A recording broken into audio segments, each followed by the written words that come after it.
Thanks for watching JabscoTech.com. I'm Jeff Lander. And I'm Mike Irvin. And today we're going to show you how to install a service kit on your 18590 series macerator pump.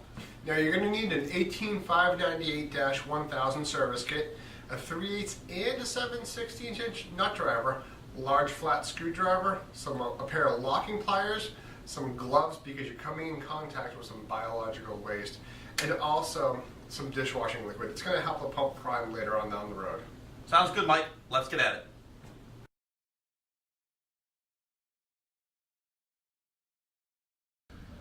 So here's a cutout to show you the components that we're going to be replacing today. We're going to be replacing the 4 fiber washers behind the acorn nuts, the 2 paper gaskets, the 2 short studs, the impeller body, the impeller, the small wear plate, and the shaft seal and retaining ring. In some cases, the shaft seal and retaining ring may come pre-installed, but if it doesn't, we'll show you how to install both of them. So the first step we're going to do is take off the 4 acorn nuts. But before we do that, we want to make sure we're wearing gloves because you are coming in contact with human waste and contaminants. So again, make sure you're wearing gloves before you do this. So, like I said, first thing, take off the 4 acorn nuts with your 3/8 nut driver. And don't be alarmed if the studs come out. When you do this, it is common, so don't be too worried. It is normal. So there's our third one. And right when you start to loosen the fourth one, you may notice a little bit of fluid leaking from below. Like I said, that's normal. What I like to do, pre-loosen these 4 acorn nuts and then take them off by hand. And the fiber washers will have a tendency to follow those acorn nuts. Not to worry because we're doing a service kit, so you will be replacing those 4 fiber washers. So there's the 4th one coming off right now. Now that the 4 acorn nuts are off, we can go ahead and slide off that macerator housing.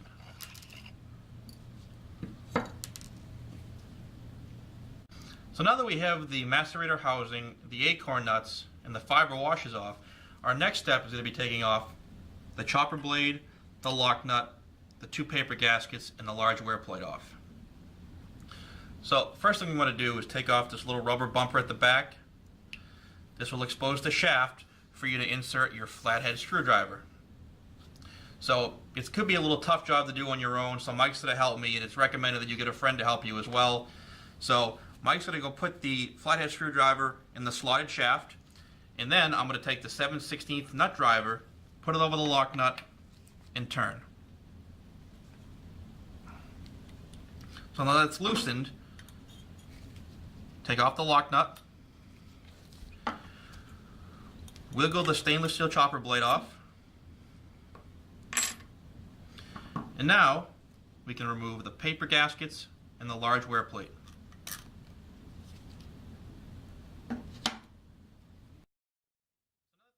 Impeller body is exposed, we're going to simply slide it off and discard. Now when discarding this, make sure you do it properly because it does come in contact with human waste. The reason why we're discarding this is because the impeller body, the impeller, the 2 short studs, and the small wear plate come in the service kit, and we're going to simply replace them with new ones. So with your new impeller body, just in case the seal in the back didn't come pre-installed, I'm going to show you how. So we're going to take our spring-loaded seal, and with the spring-loaded side going face down, we're going to push it into the body. Make sure it's nice and tight and push hard. And now, with our retaining ring, we're going to put that on top of the seal. And with our 7/16 nut driver, we're going to push that down into place.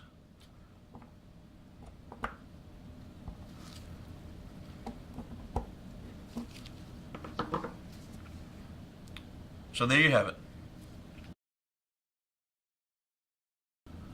So now that the seal is on, I'm going to show you how to install the 2 short studs and the small wear plate.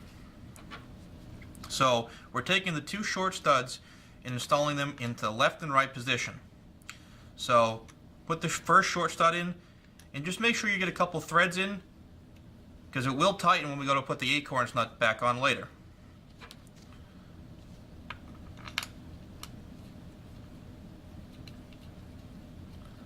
So after that's set, we take the small wear plate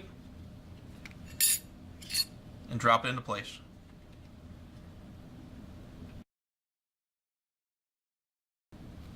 So before we install the impeller, we're going to slide the impeller housing back onto the shaft of the macerator.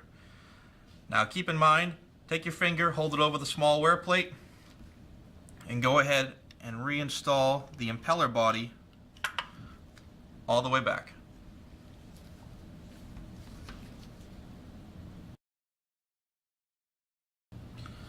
So now we're going to reinstall the impeller. So before we go to reinstall it, it's best to use some silicone grease, or if you don't have that handy, it's okay to use some dish soap. But what you want to do is you want to match up the flat side on the impeller with the flat side on the shaft of the macerator. Now lining these up, you're going to have to move the vanes around to slide that on the shaft, and that is okay because it will fix itself as the motor goes to turn. So again, there you have it. Match the flat side up on the shaft and the impeller, move the vanes out of the way so it can slide, and then push it all the way down.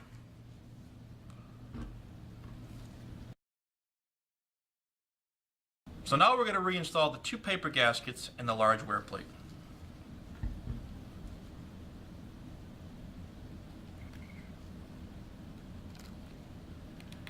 So first things first, paper gasket goes on first, and you want to make sure that the cutout of the paper gasket matches the cutout of the impeller housing. After the first paper gasket comes the large wear plate. Again, that opening matches the same opening in the impeller housing. And then last comes the second paper gasket, keeping in mind that the cutout matches the same cutout of the impeller housing.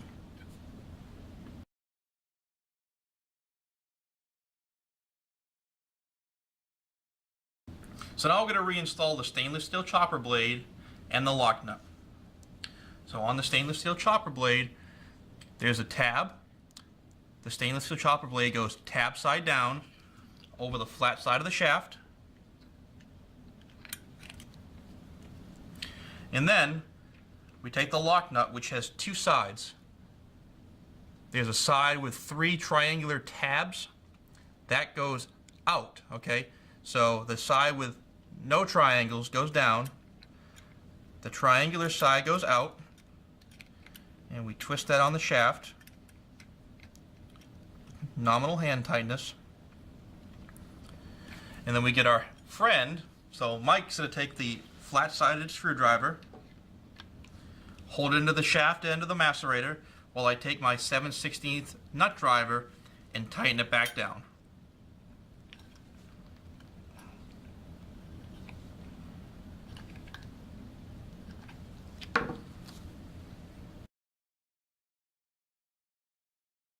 So now we're going to reassemble the macerator housing. All you simply do is you slide it on. However, you want to make sure that the cutout in the macerator housing lines up with the open portion of the macerator. So again, we simply slide on the macerator housing, making sure the cutout matches. Now if you're unsure, one way to confirm this is flipping it upside down, and you'll see that there's a little bump on both the macerator housing and the macerator. These two will line up.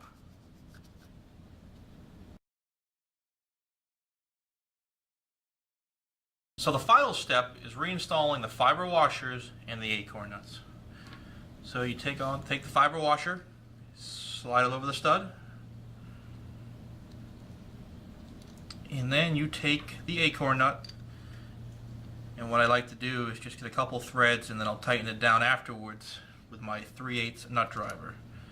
So just get a couple of threads.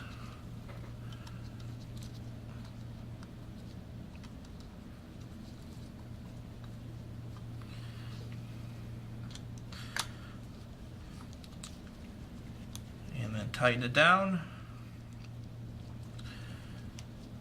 And the nominal hand tightness should do.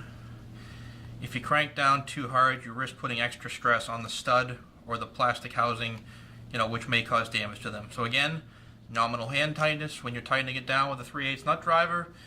There you go. Go ahead and finish it for the remaining 3, and there you go.